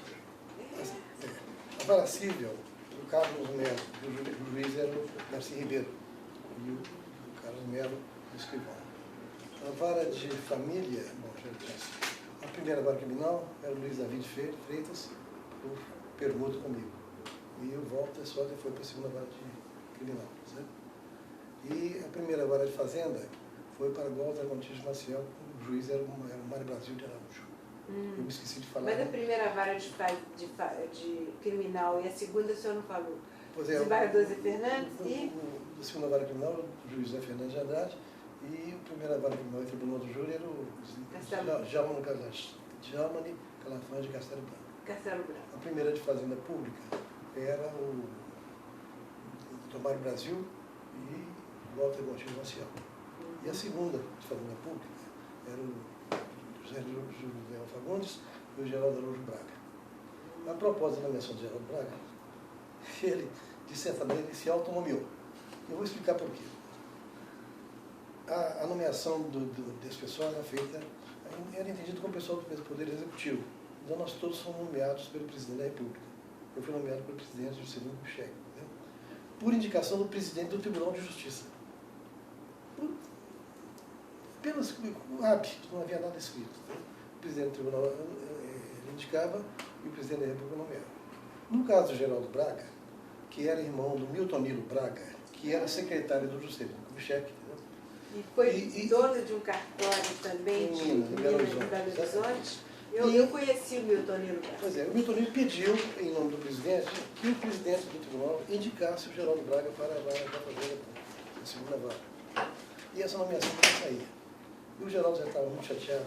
Um dia chegou lá no meu cartório, onde tinha um telefone, ligou o telefone, imitando a voz. Ele tinha uma voz tonitruante, como o irmão Milton Nilo também tinha, uma voz forte, né? Imitando a voz do Milton Nilo e se identificando como tal. Olha, aqui é o Milton Nilo, o presidente da República está cobrando a sua indicação do meu irmão, entendeu? E o senhor faça isso, porque senão ele vai nomear sem indicação sua. No dia seguinte, o desembargador Auro fez a indicação. Doutor, olha só. É incrível, né? Mas era assim que eram feitas as coisas, sabe? Eram feitas as coisas assim. Mas foi uma... E era duro naquele tempo, viu? Trabalhava-se muito. Demais. A primeira instância sempre trabalhou muito, demais. Tinha muitos funcionários da Nova Cap que prestavam serviço para o tribunal, não tinha? Tinha alguns, mas não na primeira instância. Uma ocasião, o desembargador então, o Geraldo Tassi, meu juiz, quis colocar dentro do cartório, onde o pessoal preso lá dentro do cartório, entendeu? E um área, não sei das quantas. Ele era presidiário, e preso, condenado por crime de estelionato. Obrigado, tem aqui. O crime de estelionato, sabe? E o juiz queria que ele trabalhasse dentro do meu cartório. Dentro do meu cartório, eu não permiti, não. Eu sinto muito, mas eu não posso confiar nesse camarada. Eu tenho que sair, não, de jeito nenhum. Ele então passou a trabalhar dentro do gabinete do juiz, fazendo não sei o quê. Eu tenho ligeira impressão do que era, sabe? Mas eu prefiro não tem prova disso. Não tem prova disso. Mas esse juiz acabou caçado por desonestidade. Mas, então era essa a composição da nossa turminha ali, sabe? Muita gente boa, muita gente trabalhadora. O senhor é mais antigo ainda do que o Géser aqui, não é? Sou mais antigo do que o Géser. Hoje, possivelmente, vivo, mais antigo mesmo sou eu mesmo. É. Um pouco tempo espero. Não concordo, não. Obrigado, hein? Vou chegar para cá, porque A atividade né? aqui. Tomou um banho de café uma hora dessa, né? Não, doutor? Vamos prevenir. Quente? Corta um pouco. Vai falar, doutor Walter? Doutor Walter, então, por favor, o doutor Walter e o doutor Antônio Bastos Ramos, vamos lembrar aquela nossa viagem de correição a Mazagão. Nós estávamos em Boa Vista, né? E tinha uma outra comarca, que era Mazagão, que era pertinho. Mazagão é Amapá. Amapá. Não, era Amapá. Então, eu estou já Não é misturando Santana, as... Não. Mazagão. Santana fica Mais abaixo. Eu sei que eu já estou misturando as coisas. Nós Eu já vou lá atravessamos o rio. Macapá, Atravessamos 2 rios lá. 2 rios. Eu achei interessante, eu perguntei, tinha uma pessoa conosco, lá na região, eu perguntei o nome do rio. Esse rio não tem nada, não tem nome não. Era um rio de uns 150 metros de largura, entendeu? Aquela fichinha pra isso. Era muito Tinha pequeno. que atravessar 3 rios. Os 3 rios. E fomos até num carro do Tribunal Eleitoral. Eleitoral, jipinho. Funções emprestados lá, sabe? Foi. Agora, olha, o mais interessante, bom, Mazagão, cidadezinha típica, Mínima, né? Onde a comida lá, a carne lá, é camarão. É. É só camarão. Só camarão. Entendeu? E na volta, não sei se vocês lembram disso, havia um cajueiro na beira da estrada, assim, uns 100 metros da estrada, e tinha um caju único, solitário ali. Então nós fomos pensando em pegar na volta. E fizemos isso, paramos ali, eu e o Toninho fomos lá, na caça do caju. Né? E grande, né? Grande, bonito, uma porcaria, grande, bonito. Quando voltávamos, eu falei, Toninho, a selva Amazonas está ali, ó, pertinho. Já pensou se aparecer uma onça ali? Vamos correr, sabe? Não apareceu a onça, mas nós, na hora que pegamos o carro, fomos saindo, apareceu uma oncinha. Exato, preta, não é, doutor Walter? Que atravessou a estrada. A mãe devia estar por perto. Então, Ela atravessou a estrada, eu me lembro direitinho, uma onça assim, desse tamanho, ela Se tinha ela um aparece na hora barraco. do caju, né? Não pensou não. Caju não adianta nem trepar no cajueiro. E as melancias? Tem um fato interessante isso, porque quando nós estávamos indo, o chofer disse para assim, olha gente, o rio agora está correndo para lá, está jogando para lá. A hora que nós voltarmos, ele está correndo para cá. Nós não acreditamos naquilo.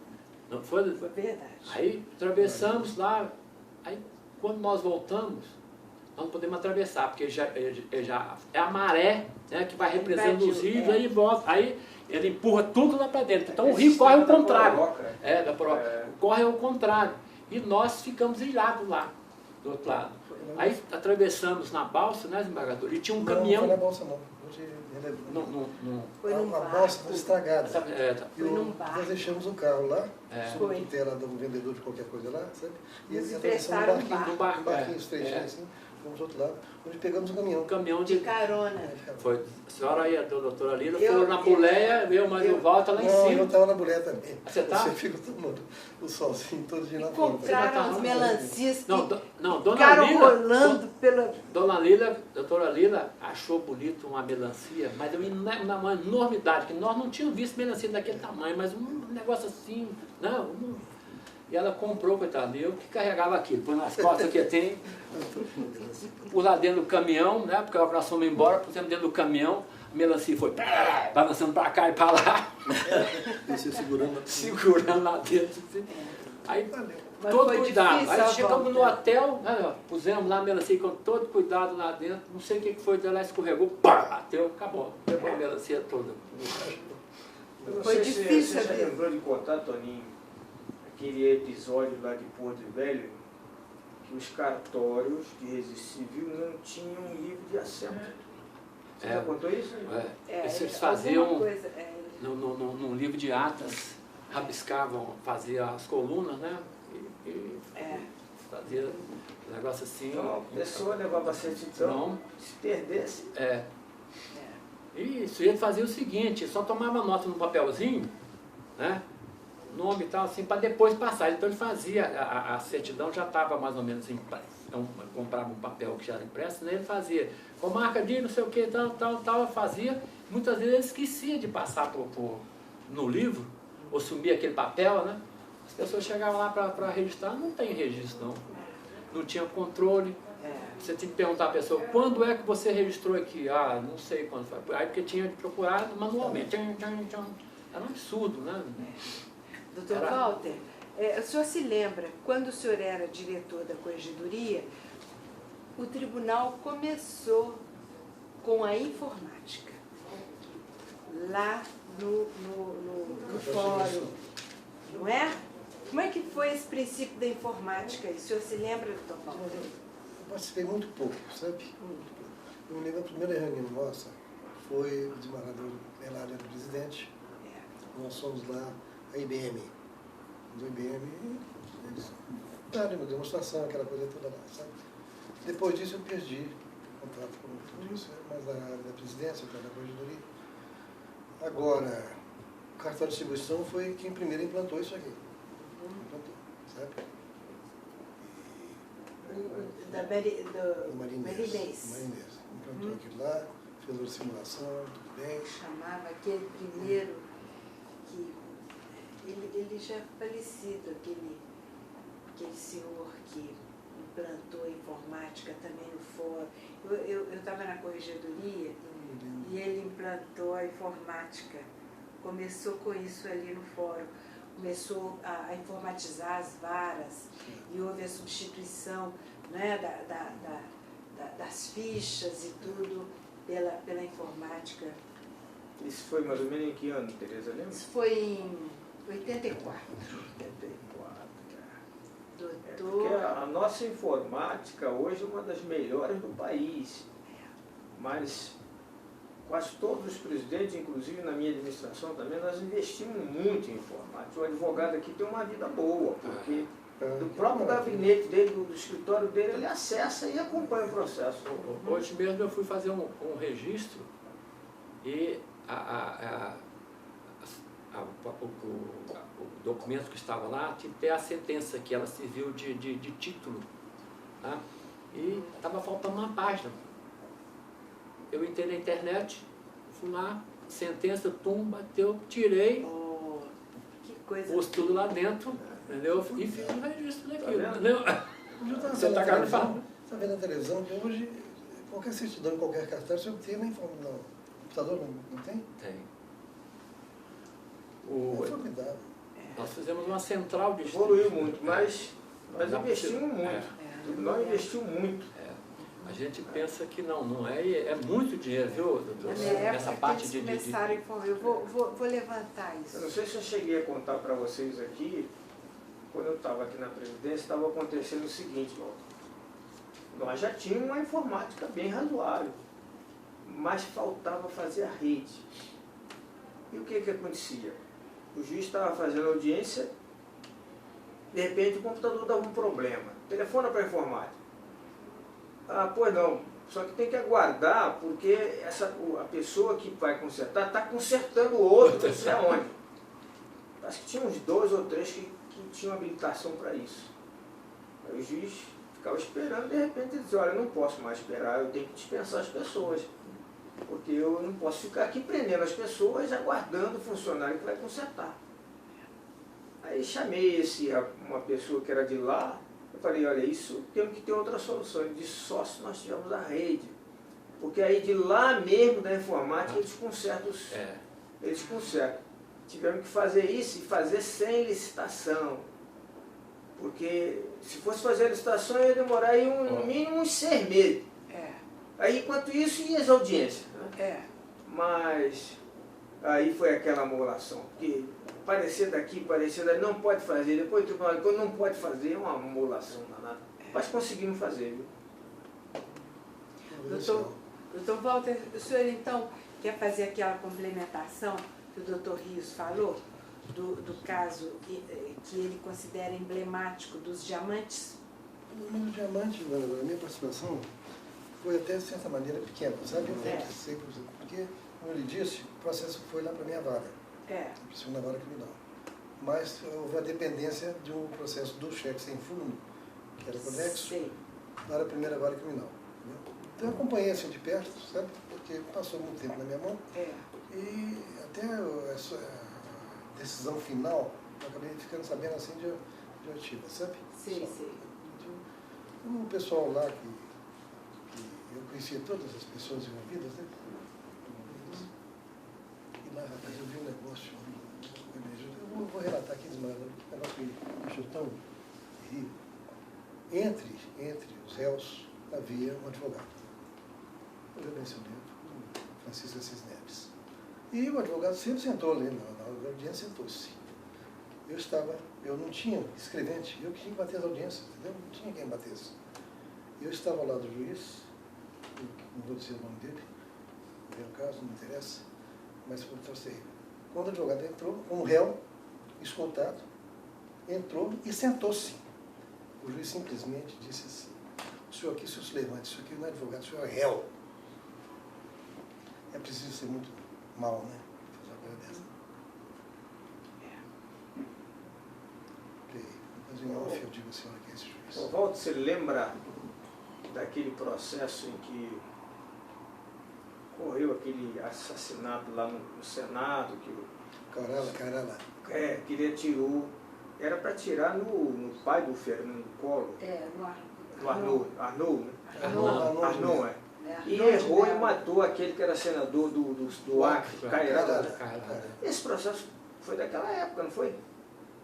Foi Correu aqui esse processo? Correu aqui. o seguinte, havia o Mas esse Silvestre processo é um Pérez. dos que devia É. ir para o museu também. Pois é, e esse processo Silvestre Pérez. foi aqui. Eu me lembro que o Zé Manuel Coelho já era ainda do Ministério Público, e ele conversou comigo lá na universidade sobre esse processo, e ele atuou. Só não me lembro quem foi o juiz, mas ele atuou como promotor. A primeira vara não foi lá da minha vara. Houve Mas é o uma seguinte, o aberração. Silvestre Pérez Góes Monteiro era senador, entendeu? Suíte trabalhar, violento, sem ética nenhuma. Quando deixou o governo do Estado para, sucedido pelo Armando Melo, mandou a tropa toda evacuada dentro do palácio, entendeu? Isso é dessa coisa. Mas ele era um suíte assim que andava armado. Ele foi despronunciado, foi despronunciado pelo tribunal. Ele ameaçou, houve um debate com o Armando de Mello, pai do Fernando Collor, e ele avançou para o Armando de Mello, ameaçando sacar, eu vou te matar. Eu tenho até vi a gravação disso. Eu te mato, entendeu? Aí o Armando de Mello, que estava armado, atirou nele para berrar as Wicks, acertou lá o caralho, entendeu? Para berrar as Wicks, entendeu? E esse processo foi julgado aqui pelo Tribunal do Júri. É um processo importante. Muito importante. Ele foi pronunciado. E esse cidadão que atirou, que era Silvestre Pérez Monteiro. Eu até conheço uns outros fatos dele, porque conheci a filha dele, sabe? Ela estudou comigo no Rio. Ele não era fácil não. Um dia, conta-se que ele deu um tapa na cara do ministro da Fazenda. Ele era coronel, assim, coronel sem patente, né? Não tinha Coronel daquele cara que não estava manda só. armado. Sem patente, coronel sem patente. Ele não estava armado, entendeu? Não seria o crime imputativo, né? Mas o Arnaud de Mello estava. O Arnaud de Mello estava. Porque eles tinham uma rixa antiga. Todo mundo andava no armado. Lembra desse processo? Acontece é que ele tremia de medo. A informação que a gente tem é essa, ele tremia de medo na hora de atirar, compreende?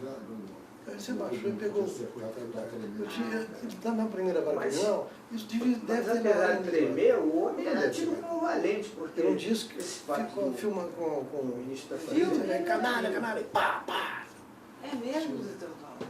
vou te matar. Tá vendo, doutor Rios? Diz o doutor Walter que tem tinha na primeira vara criminal um disco com a gravação sonora Desse episódio. do episódio. Eu acho que foi o doutor Celino que presidiu esse júri. Acho que não foi o júri, não. Foi júri. Ele foi pronunciado pelo tribunal. Ah, não foi sim. Não, você foi tem razão, júri. foi sim. Foi sim. Vou dizer por quê. Vou dizer por quê.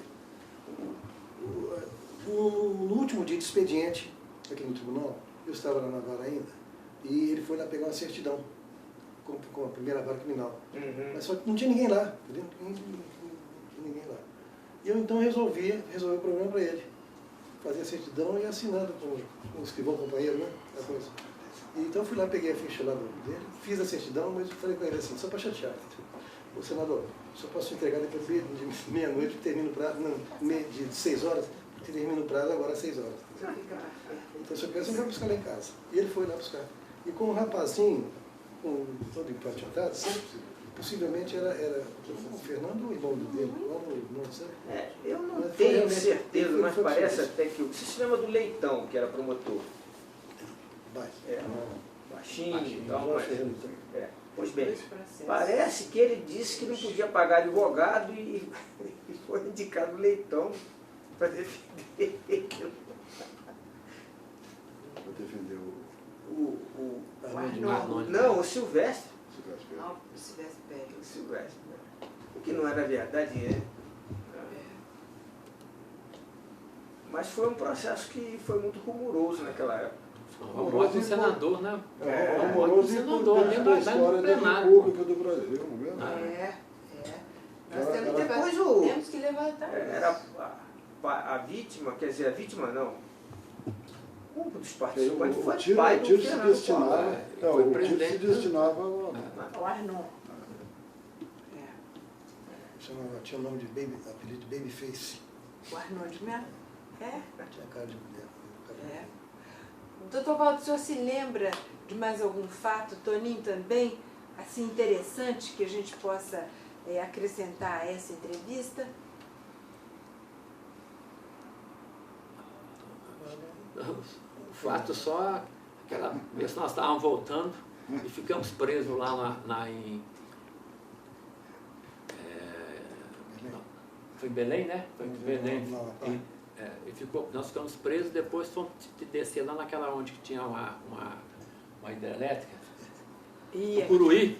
aquilo foi Tucuruí, aí nós entramos no avião, saímos. Depois entramos outra vez, saímos. Não dava. Lá tem teto, não tem teto. Chegou no meio do caminho, o piloto avisou, olha, recebemos para voltar, mas eu vou tentar descer por aparelhos. Aí eu quase que eu... Toninho com o avião. A floresta, né, que desce na floresta. Nuvem- De aviação só tem aquela... Nuvem de De todo tudo lado. lá, não via nada. E descendo, eu falei, gente, vai bater. Daqui um pouquinho, pá, parece aquele chão assim, né? Ai, pelo amor de Deus. Todo mundo bateu palma, tá vendo? Nós saímos de Amapá, bem de madrugada, 5 horas da manhã, né? Indo para Belém, uma chuva. Meu Deus, em cima da ilha de Marajó. Não, o eu senhor falei com o lembra? Toninho assim, Toninho sabe nadar, Nossa vamos cair em cima da ilha. Senhora. Aquela Em região cima chama da ilha não de sei se lembra. Marajó. E tinha um lugar Uma também que o coisa de aeroporto louco. era pequenininho. E a piloto até a senhora reclamou na época. Ele falou assim, não, é porque o Boeing é feito para chegar e jogar esse cara chão. Tum! Parecia que... Você lembra? É Boa Vista, né? O avião soltava, ele, o negócio abria tudo. Né? Caía máscara, aquele negócio todo. Mas eu não sei se vocês lembram. Foi no cheio, velho, cheio, parecia ônibus, entendeu? Um menino começou a vomitar e o aeromoço lá começou a achar ruim para a mãe do menino, para me deixar. Entendeu? doutor? Eu chamei de aerovalo. Essa de Tucuruí também foi. Eu- Nós vamos tentar descer por um instrumento. Foi sim. E o dia também, a senhora fez a reserva, aquele negócio todo, mas lá o computador dele apagou, nós ficamos sem reserva. É. E pronto, nós tá lá, não tinha nem lugar para dormir, aquele negócio todo. Como é que nós vamos fazer, né? Fomos lá e tal, fez desgravadora. Então, só tem que dar uma carteirada aí.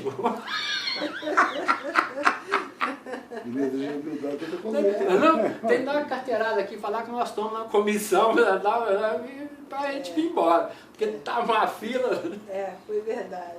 A senhora chegou lá, olha, estou presidindo uma comissão, falou, não pode deixar aqui. A menina falou, deixa que eu vou reservar aqui os lugares. Uma banda de música que todo mundo sabe. Aquilo ali até hoje ainda é uma aventura, viu? É verdade. Até hoje. Então,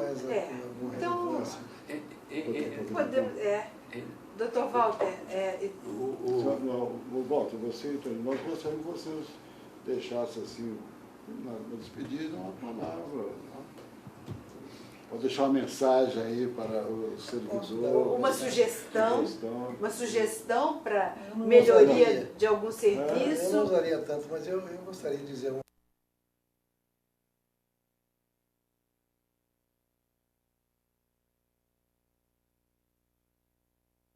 sensação grande em relação a mim, eu achava, e eu em relação ao Tribunal de Justiça. Sempre disse o seguinte, que eu nunca não devo nada ao Tribunal de Justiça. E o Tribunal de Justiça não me deve também coisíssima alguma. Tudo que eu fiz, eu fui recompensado. Eu tomei posse aqui na diretoria. Eu fui escrivão da primeira vara criminal, eu tomei posse. Fui da segunda vara criminal e fui por reforma. Depois fui diretor da corregedoria, 4 anos. Depois fui diretor do departamento judiciário. Voltei, aí fui para a diretoria geral. Quando pedi as contas, e não consegui porque ele ia manter aqui. Depois voltei para a corregedoria novamente, para ficar 2 anos, fiquei os 4. Não, ficar 1 ano, fiquei para 6 meses, fiquei 2 anos. Depois, sob a sua direção, fiquei 2 anos. Depois foi cometido um problema com cardiopatia e voltei depois como seu assessor na presidência do tribunal. Sabe? Então foi uma carreira que, para mim, por sorte, por essas circunstâncias todas, eu tinha um conhecimento quase que enciclopédico do Tribunal de Justiça. Não por mérito próprio, é porque tinha sido encaixado nesses locais. Entendeu? Então me realizei profissionalmente muito bem aqui no tribunal. Só tenho coisas agradáveis a dizer a respeito do Tribunal de Justiça e, inclusive, dos seus membros, né? Todos eles me consideram demais. Inclusive, gosto da primazia de ter a sua amizade muito grande, do Dr. Reis, do Dr. Hermenegildo. Né? Eu me lembro muito bem do Hermenegildo, por uma razão que eu... É sempre presente, por uma razão que eu não prefiro não mencionar agora, eu falo por fora, em off. Tá bem. Muito obrigado. Toninho. E eu só tenho a agradecer de ter as pessoas que me convidaram para participar aqui de algumas comissões, por exemplo, de revisão de provimentos, e participação dos territórios, que eu sempre ia Correção fazer, dos territórios, intervenção, intervenção nos territórios. E todos, todas as pessoas com quem na época eu participei, todos me deram apoio assim integral. Por isso eu sou muito grato a todos eles. Entendeu? E graças a Deus eu conservo essa amizade até hoje com todos eles. Entendeu? Encontro com eles no meio de todos os lugares, todo mundo me cumprimenta, festejam, aquele negócio todo, conversam, nós conversamos coisas do passado. Então isso, para mim, foi um agradecimento muito grande para mim, sabia? Eu tenho muita saudade desse tempo. Mas esse tempo ainda vai durar muito tempo, viu, Toninho? E com relação ao seu trabalho, o que você acha que pode melhorar essa área de extrajudicial, tanto na parte técnica, como também na parte legal? Quais seriam as suas sugestões, de acordo com a sua experiência e a sua visão de futuro? Eu não sei se porque hoje tem mais número de cartórios. Mas hoje o tribunal se afastou um pouco da gente, entendeu? Antigamente, né, a senhora se lembra, se ela ia fazer alguma coisa, chamava essa, por exemplo, se fazia fazer alguma coisa com relação a notas, chamavam os pessoal de notas. Tudo foi feito dessa forma, porque muitas das vezes, né, queriam fazer uma determinada norma, e a norma que é feita dentro do gabinete, a pessoa não sabendo a prática, como funciona, dela, né, ela fica aquela lei morta, né? E o tribunal, antigamente, fazíamos, hoje eu acho que nós estamos meio afastados do tribunal e sem ser, não é consultado não, nós viemos aqui para cumprir aquelas determinações do tribunal, entendeu, desembargador? Então hoje não há essa correlação assim que nós tínhamos antigamente, entendeu? Ninguém está querendo influenciar o tribunal, nada, no sentido daquela cooperação, né, que inclusive é uma mão dupla, né? Claro. Uma ordem para nós cumprirmos, né, aquilo, entendeu? Então, eu acho que está faltando esse interessamento entre o tribunal e os cartórios extrajudiciais. E com relação assim a essa organização fundiária, que nós começamos com isso, do Distrito Federal, você teria alguma sugestão a fazer ao tribunal para, vamos dizer assim, para melhorar, para simplificar, para organizar? Com a criação dessa vara fundiária, né, que deve... já foi criada, né? Eu acho que vai resolver muitos problemas, porque ali vai ficar centralizado todas essas questões fundiárias ali dentro, então muito mais fácil, né?